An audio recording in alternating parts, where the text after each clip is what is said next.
ಪತ್ರಕರ್ತರ ಫ್ಯಾಮಿಲಿಗೆ ಯಾರಿಗೂ ಏನೂ ತೊಂದರೆ ಆಗಬಾರ್ದು, ದೇವ್ರು ಕಾಪಾಡಲಿ. ಆದರೂ ಅನ್ಎಕ್ಸ್ಪೆಕ್ಟೆಡ್ ಆದಾಗ ಏನೋ ಪತ್ರಕರ್ತರ ಸಂಘದಿಂದ ಸಹಾಯ ಮಾಡ್ತೀನಿ ಅಂತ ಹೇಳಿದ್ದಾರೆ. ನಾನು ಹೇಳ್ತಾ ಇದ್ದೀನಿ, ಇವತ್ತು ನೀವು ಅನುಮತಿ ಕೊಟ್ಟರೆ ನಾನು ಅದಕ್ಕೆ 21 ಲಕ್ಷ ರೂಪಾಯಿ ನನ್ನ ವೈಯಕ್ತಿಕವಾಗಿ ನಾನು ಕೊಡ್ತೀನಿ. ಅದು ನಾನು 21 ಲಕ್ಷ ಕೊಡ್ತೀನಿ.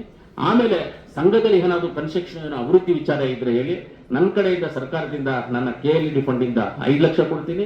ಅನಿಲನ್ ಅವರು ನನಗೆ ಮೆಸೇಜ್ ಮಾಡಿದ್ದಾರೆ, ನಾನು ಒಂದು 5 ಲಕ್ಷ ಕೊಡ್ತೀನಿ, ಯಾವುದಾದ್ರು ಅಭಿವೃದ್ಧಿ ಕೆಲಸ ಇದ್ರೆ ಹೇಳಿ, ನಾನು ಒಂದು 5 ಲಕ್ಷ ಕೊಡ್ತೀನಿ ಅಂತ ಹೇಳಿದ್ದಾರೆ. ಅನಿಲನ್ನ 5 ಲಕ್ಷ MLC ಅವ್ರದ್ದು, ನಂದು 5 ಲಕ್ಷ, 10 ಲಕ್ಷ ರೂಪಾಯಿ ಅದನ್ನು ಕೊಡ್ತೀವಿ. ಅದಾಗಿ ನಾನು, ಯಾಕಂದ್ರೆ ಇದು ಉಪಯೋಗವಾಗುವಂಥದ್ದು, ಪತ್ರಕರ್ತರೆಲ್ಲ ಟೂ ವೀಲರ್ ಹೋಗ್ತೈತೆ, ಬಿದ್ರು ಒಂದು ಕಾಲ್ಗೆ ಬೀಳ್ಬಾರ್ದು, ದೇವ್ರು ಚೆನ್ನಾಗಿ ಕಾಪಾಡಲಿ, ಅವ್ರಿಗೆ ಬೀಳ್ಬಾರ್ದು. ನಾನು ಅದನ್ನು ಪ್ರಾರ್ಥನೆ ಮಾಡಿ ಏನೋ ಅನ್ಎಕ್ಸ್ಪೆಕ್ಟ್ ಆಯ್ತಂದ್ರೆ ಅವ್ರಿಗೆ ಸಹಾಯ ಮಾಡುವಂಥದ್ರಲ್ಲಿ ಸ್ವಲ್ಪ ಏನು, ಇವಾಗ ನಮ್ಮ ಚಂದ್ರು ಅವ್ರು ಹೇಳಿದ್ರು 1 ಕೋಟಿ ರೂಪಾಯಿ ನಾವು ಹಚ್ಕೊಂಡು ಹೋಗ್ಬೇಕು, ಅದನ್ನ ಫಂಡ್ಸ್ನ 1 ಕೋಟಿ ಹಚ್ಕೊಂಡಾಗ ಒಂದು 75,000 ಬರ್ಬೋದಲ್ಲ ತಿಂಗಳಿಗೆ ಬಡ್ಡಿ 1 ಕೋಟಿಗೆ, ಅಷ್ಟೆಲ್ಲ ಸರ್ 75,000 ಬರ್ಬೋದು. ನಮ್ಗೆ ಗೊತ್ತಿಲ್ವಲ್ಲ, ಯಾಕೆ ನಾವು ಎಲ್ಲೂ ಫಿಕ್ಸೆಡ್ ಡಿಪಾಸಿಟ್ ಮಾಡಿಲ್ಲ, ತಗೊಂಡು 72,000 ಇವಾಗ ಅದು 72,000 ರೂಪಾಯಿ ಬರುತ್ತೆ. ಒಂದು ತಿಂಗಳಿಗೆ 70,000 ಬಂದ್ರು ಸಾಕು, ಅಂದ್ರೆ ಏನೋ ಹಂಗೆ ನಡ್ಸ್ಕೊಂಡು ಹೋಗ್ಬೋದು. ಅಷ್ಟರೊಟ್ಟಿಗೆ ಹೇಳ್ಕೊಂಡು ಹೋಗ್ಬೇಕು. ಖಂಡಿತವಾಗ್ಲೂ ನಾವೆಲ್ಲ ನಿಮ್ ಜೊತೆ ಇರ್ತೀವಿ, ಅದನ್ನ ಹೇಳ್ಕೊಂಡು ಹೋಗೋಣ. ನಾನು ಒಂದು 21 ಲಕ್ಷ ರೂಪಾಯಿಯನ್ನ ಆ ದೇಣಿಗೆಗೆ ನನ್ನ ವೈಯಕ್ತಿಕವಾಗಿ ನಾನು ಅದನ್ನು ಕೊಡ್ತೀನಿ ಅಂತ ಹೇಳಿದೆ.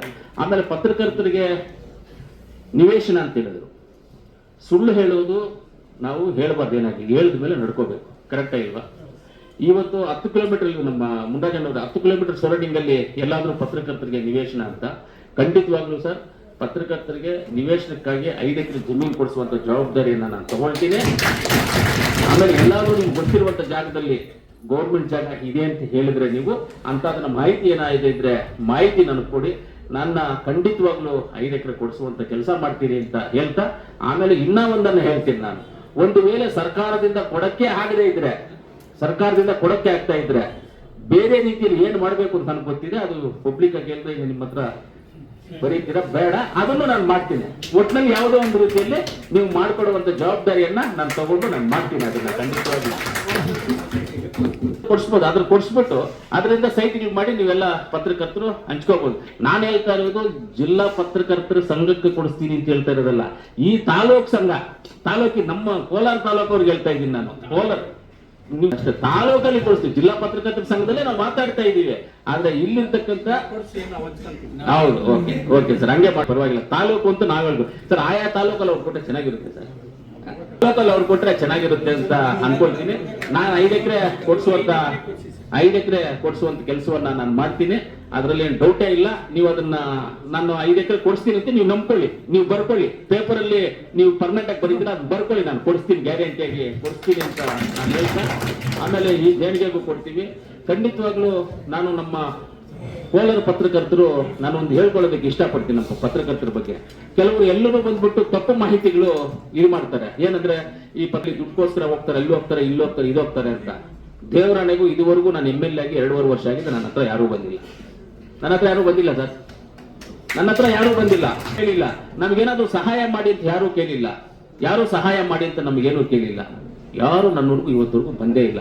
ಅದು ನನಗೆ ಹೆಮ್ಮೆ ವಿಚಾರ, ಎಲ್ಲಾದ್ರೂ ಹೇಳ್ಕೋಬೇಕಂದ್ರೆ ಅದೊಂದು ಹೆಮ್ಮೆ ನನಗೆ. ಈ ತರ ನಮ್ಮ ಪತ್ರಕರ್ತರು ತುಂಬಾ ಶುದ್ಧಸ್ಥರು ಅಂತ ನಾವು ಹೇಳ್ಕೊಳ್ಳೋದಕ್ಕೂ ನಮಗೊಂದು ಧೈರ್ಯ ಇದೆ ಅಂತ ಹೇಳ್ತಾ, ಯಾವತ್ತಾಗಲಿ ಸರ್ ಫೈನಲ್ ಆಗಿ ನಮ್ಮ ಕೋಲಾರ ಜಿಲ್ಲಾ ಕೋಲಾರ ತಾಲೂಕು ಪತ್ರಕರ್ತರ ಸಂಘಕ್ಕೆ ನಾವೆಲ್ಲರೂ ಯಾವತ್ತು ನಿಮ್ ಜೊತೆಗಿರ್ತೀವಿ. ನಾವ್ ಇನ್ನೊಂದು ಹೇಳಿದ್ದನ್ನ ನಡ್ಕೊಂಡು ಹೋಗ್ತೀವಿ. ಆಮೇಲೆ ನನಗೊಂದು ಕ್ಯಾರೆಕ್ಟರ್ ಇದೆ, ನಾನು ಮೋಸ ಮಾಡಲ್ಲ, ಅನ್ಯಾಯ ಮಾಡಲ್ಲ, ನಾನು ಯಾರ ಹತ್ರ ದುಡ್ಡು ತಗೊಳ್ಳೋದಿಲ್ಲ. ಐ ಆಮ್ ನಾಟ್ ಕರಪ್ಟಿವ್, ಒಂದು ಸಿಂಗಲ್ ಪೈಸಾ ಎಲ್ಲೂ ತಗೊಳ್ಳೋದಿಲ್ಲ. ನಾನು ಎಲ್ಲೇ ಆಗಲಿ ಯಾವುದೇ ಆಫೀಸರ್ ನೀವು ಕೋಲಾರ ತಾಲೂಕಲ್ಲಿ ಕೇಳ್ಕೋಬಹುದು ಸರ್, ಟ್ರಾನ್ಸ್ಫರ್ ಇಂತದಕ್ಕೆ ಒಂದೇ ರೂಪಾಯಿ. ನಮ್ಮ ಕೋಲಾರ ಇರ್ತಕ್ಕಂಥ ಕಾಂಟ್ರಾಕ್ಟರ್ ನೀವು ಯಾರನ್ನಾದ್ರೂ ಕೇಳ್ಕೊಳ್ಳಿ, ಪತ್ರಕರ್ತರ ಎಲ್ಲಿ ಬೇಕಾದ್ರೆ ನಾನು ಯಾರ ಹತ್ರನೂ ಸಿಂಗಲ್ ಪೈಸಾ ಆಗಲಿ ಅವ್ರ ಹತ್ರ ಟೀನು ಕುಡಿಯಲ್ಲ, ನಾನು ನನ್ನ ಕಾಸಲ್ಲೇ ನಾನು ಟೀ ಕುಡಿತೀನಿ. ಆಮೇಲೆ ನಾನು TAPSMS ಅಧ್ಯಕ್ಷ ಮುಲ್ಬಾಗ್ಲು 6 ಲಕ್ಷ ಇದ್ದಿದ್ದು ದುಡ್ಡನ್ನ ಇವತ್ತು 2.5 ಕೋಟಿಗೆ ತಂದಿದ್ದೀನಿ 5 ವರ್ಷದಲ್ಲಿ. TAPSMS ಒಬ್ಬರ ಸಿಗದೇ ಇರುವುದನ್ನ ಇವತ್ತು ಸಿಗೋ ರೀತಿಯಲ್ಲಿ ಮಾತಾಡಿದ್ರೆ ಅದಕ್ಕೆ ಸಾಕ್ಷಿ ಬಂದ್ಬಿಟ್ಟು ನಿಮ್ಮ ಪತ್ರಕರ್ತರ ಇದ್ದಾರೆ, ಏನು ಹೆಂಗ್ ನಡೀತಾ ಇದೆ ಇವತ್ತು ಅಂತ ಪತ್ರಕರ್ತರು ನೋಡಿದ್ದಾರೆ. ಆಮೇಲೆ ಅಲ್ಲಿ ನನ್ನ ಗೌರವಧನ ಬಂದು ಒಂದು ಮೀಟಿಂಗ್ಗೆ 500 ರೂಪಾಯಿ ಕೊಡ್ತಾರೆ. ಆ 500 ರೂಪಾಯಿನೂ ನಾನು ಯಾರೆಲ್ಲಾದ್ರೂ ಹೋಗ್ತಾ ಇದ್ದಾಗ ಯಾರಾದ್ರೂ ಕೇಳ್ಕೊಳ್ಳೋದು ಅವ್ರು ಕೊಟ್ಬಿಡ್ತೀನಿ 500 ರೂಪಾಯಿ. ಇಲ್ಲ ಅಂತ ಹೇಳಿದ್ರೆ ಆ ಪೇಪರ್ ಅದು ಕವರ್ ಹಂಗೆ ಇಟ್ಕೊಂಡಿರ್ತೀನಿ. ಒಂದ್ಸಲಿ ನನ್ನ ಮೊಮ್ಮಗಳು ಕೊಟ್ಬಿಟ್ಟೆ, ಅದನ್ನ ತಗೊಂಬ ನಂದಿದು ಅಂತ. ಒಂದ್ಸಲಿ ದೇವ್ರ ಹುಂಡಿನಲ್ಲಿ ಹಾಕಿದೆ, ಈ ತರ ಕೊಟ್ಬಿಟ್ಟು ಅದು ಆಮೇಲೆ ಸೊಸೈಟಿನಲ್ಲಿ ಟೀ ನನ್ನ ಕಾಸಿಂದ ತರಿಸ್ಕೊಂಡು ಕುಡಿತೀನಿ. ಇವ್ರು ಯಾರಾದ್ರೂ ಬಂದಾಗ್ಲೂ ಕಾಫಿ ಟೀ ನನ್ನ ಏನ್ ಪ್ರಕಾಶ್ ಸರ್ ನನ್ನ ಕಾಸಿಂದನೇ ಕಾಫಿ ಟೀ ತರಿಸ್ಕೊಡ್ತೀನಿ. ನಾನು ಯಾವುದಕ್ಕೂ ಎಕ್ಸ್ಪೆಕ್ಟ್ ಮಾಡೋದಿಲ್ಲ, ಏನಕ್ಕೂ ಎಕ್ಸ್ಪೆಕ್ಟ್ ಮಾಡೋದಿಲ್ಲ ಸರ್. ನಾನು ಏನು ಬಿಸ್ನೆಸ್ ಮಾಡ್ತಾ ಇಲ್ಲ ಸರ್, ನಂದು ಇವಾಗ ಏನು ಇಲ್ಲ ಸರ್, ಬಿಟ್ಬಿಟ್ಟಿದ್ದೀನಿ, ಎಲ್ಲ ಬಿಟ್ಬಿಟ್ಟಿದ್ದೀನಿ, ಬಿಸ್ನೆಸ್ ಎಲ್ಲ ಬಿಟ್ಬಿಟ್ಟಿದ್ದೀನಿ. ಮಕ್ಕಳು ದೊಡ್ಡವರಾಗಿದೆ, ಅವ್ರು ನೋಡ್ಕೊಳ್ತಾರೆ ಅಂತ ನಾನೇನು ಮಾಡೋದಿಲ್ಲ. ನನಗೆ ಬರೋ ನನಗೆ ಸರ್ ನೆಮ್ಮದಿಯಾಗಿದ್ದೀನಿ ಅನ್ಕೊಂಡು ತೃಪ್ತಿ ಇದೆ, ಮಲಗೋದಕ್ಕೆ ನೆಮ್ಮದಿ ಇದೆ ಅಂತ ಹೇಳ್ತಾ ಪತ್ರಕರ್ತರಿಗೆ ನಾನು ಯಾವತ್ತೂ ನಿಮ್ಮ ಜೊತೆಯಲ್ಲಿ ಇರ್ತೀನಿ. ನಿಮ್ಮ ಜೊತೆಯಲ್ಲಿದ್ದು ನಿಮ್ಮ ಅಭಿವೃದ್ಧಿಗೋಸ್ಕರ, ಪತ್ರಕರ್ತರ ಸಂಘ ಬರೋಕ್ಕೋಸ್ಕರ, ನಿಮ್ಮೆಲ್ಲರಿಗೋಸ್ಕರ ನಾವು ಇರ್ತೀವಿ ಅಂತ ಹೇಳ್ತಾ ನನ್ನನ್ನು ಮಾತಾಡ್ಲಿಕ್ಕೆ ಅವಕಾಶ ಮಾಡಿಕೊಟ್ಟಿದ್ದಕ್ಕೆ ಪತ್ರಕರ್ತರ ಸಂಘಕ್ಕೆ ಧನ್ಯವಾದಗಳನ್ನು ಹೇಳ್ತಿ ನನ್ನ ಮಾತನ್ನು ಮುಗಿಸ್ತೀನಿ.